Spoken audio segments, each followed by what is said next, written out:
গ্রাউন্ডে কেউ কি ইউকেতে থাকতে পারবে কিনা? ইয়েস, মেডিকেল গ্রাউন্ডে যে কোনো ব্যক্তি ইউকেতে ফার্দার লিভ টু রিমেইন বা ভিসার জন্য অ্যাপ্লাই করতে পারবে। এখন এই মেডিকেল গ্রাউন্ড আপনার কোন মানে কোন ধরনের মেডিকেল?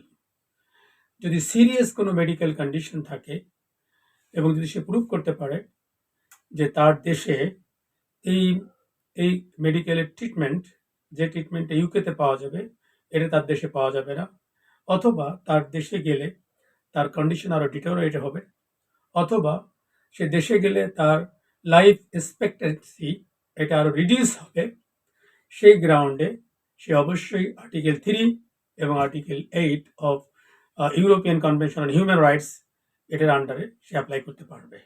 এই ক্ষেত্রে তাকে অবশ্যই মজবুত বা substantial evidence, medical evidence submit করতে হবে। ধন্যবাদ।